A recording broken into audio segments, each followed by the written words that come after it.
2010년에 개최된 19번째 피파 월드컵으로 역대 월드컵 중 최초로 아프리카 대륙에서 개최된 대회다. 또한 남반구에서 5번째로 개최된 월드컵이다. 2010년 6월 11일부터 2010년 7월 12일까지 32개 본선 진출 국가가 남아프리카 공화국의 10개 경기장에서 64경기를 치렀다. 9개 도시에 10개의 경기장이 지어졌다. 부부젤라라는 아프리카의 전통 병기가 큰 화제를 모은 대회로 유명하다. 몇몇 선수들이 부부젤라로 인한 고막 테러 때문에 경기력에 지장을 받는다고 호소했고, 피파가 부부젤라를 금지시킬 수도 있다는 이야기까지 나돌았지만 실현되지는 않았다. 지금도 2010년 월드컵 관련 영상에는 각국의 언어로 이 악기의 소음을 극혐하는 댓글들이 꼭 달리는 편이고, 남아공 월드컵 직후 EPL 사무국은 각 구단에 부부젤라의 경기장 반입 금지를 공고했고, 일부 구단은 부부젤라 경기장 반입 금지를 실제로 시행했다. 지난 대회 출전국 중 20개국이 연속 출전했다. 2000년대부터 월드컵 단골이 된 크로아티아와 코스타리카가 탈락했고, 사우디아라비아와 이란도 동시에 탈락했다. 지난 대회 첫 출전국인 우크라이나, 토고, 앙골라, 트리니다드 토바고는 4년 전의 영광을 되찾지 못하고 탈락했다. 튀니지, 스웨덴, 에콰도르, 체코도 마찬가지로 탈락했다. 반면에 혼두라스와 뉴질랜드는 1982년 이후 28년 만에, 알제리는 1986년 이후 24년 만에, 그리스는 1994년 이후 16년 만에, 칠레는 1998년 이후 12년 만에 진출했다. 지난 대회에서 예선 탈락했던 카메룬, 나이지리아, 덴마크, 슬로베니아, 우루과이는 8년 만에 진출했다. 1966년 8광 신화를 쓴 북한은 오랜 공백기를 깨고 44년 만에 진출했다. 독일은 4강의 저주 탓인지 핀란드와 두 번 모두 비겨버리는 굴욕을 당했다. 다행히 같은 조의 러시아 등을 이기고 조 1위로 본선 진출을 했다. 참고로 이 당시 러시아 감독이 거스 히딩크이다. 이로써 히딩크는 독일전에서의 연전 연패를 기록했다. 2002년 대한민국을 이끌 때도 준결승에서 독일에게 잡혔으며, 이 이후 히딩크는 계속 독일에게만은 끝없이 패했다.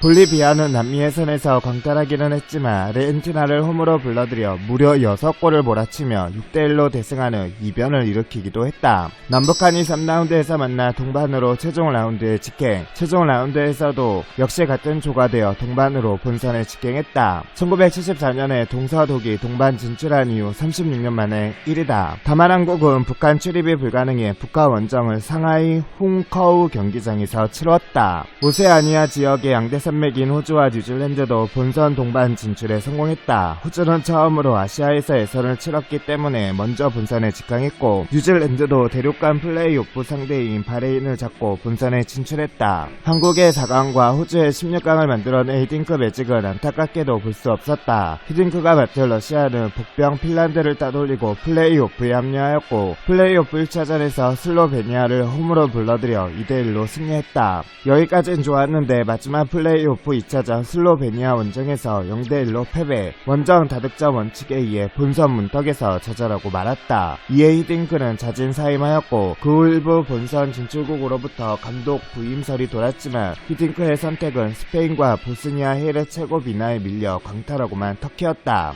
특히 불안정한 치안이 이슈화되었는데, 실제로 현지인이 대한민국 기자의 목을 조른 뒤 물품을 갈취하거나 자동차 유리를 깨며 습격하는 사건이 발생했고, 이외에도 세계 각국의 기자들이 순환을 당했다. 몇몇 국가에서는 아예 여성 기자는 파견조차 하지 않는 등 인명피해에 신경쓰는 모습을 보이기도 했다. 2002년 월드컵에서 4광 신화를 쓴 대한민국은 다음 대회에서 연속 16강 진출을 노렸으나 3차전 스위스와의 경기에서 안타깝게 0대2 패배로 승점 4점을 얻고 월드컵 17위로 아쉽게 마감하였다. 2000년부터 네덜란드 출신 감독들을 써온 대한민국은 2007년 핀 베어백 감독 사태 이후 다시 토종인 허정무 감독을 선임해 국내파 감독으로 대회를 치렀다. 20년 만에 지역 예선을 목표로 통과한 후 우여곡절을 겪었지만 결국은 16강 진출하고 월드컵 15위를 달성하였다. 스페인은 이 대회 우승으로 월드컵 출전 사상 처음으로 결승에 진출하고 그것도 모자라 첫 우승까지 찍었으며, 네덜란드는 준우승만 3번 해버려 콩 라인에 입성해버렸다. 반면 이전 대회 결승전에서 맞붙었던 프랑스와 이탈리아는 모두 조별리그 4위로 탈락했다. 월드컵 사상 최초로 개최국이 2라운드에 오르지 못하고 1라운드에서 탈락했다. 여태껏 월드컵 역사에서 주최국은 단 한 번도 1라운드 조별리그에서 탈락한 적이 없었는데, 남아프리카 공화국이 역대 최초로 주최국의 광탈이라는 오명을 쓰게 된 것이다. 한국은 2002 월드컵 대표 출신 선수들이 선수 생활을 마지막으로 보낸 월드컵이기도 하다. 했다. 월드컵 사상 최초로 지난 대회에 결승에서 만난 팀이 조별리그에서 모두 조 꼴찌로 이탈리아는 26등,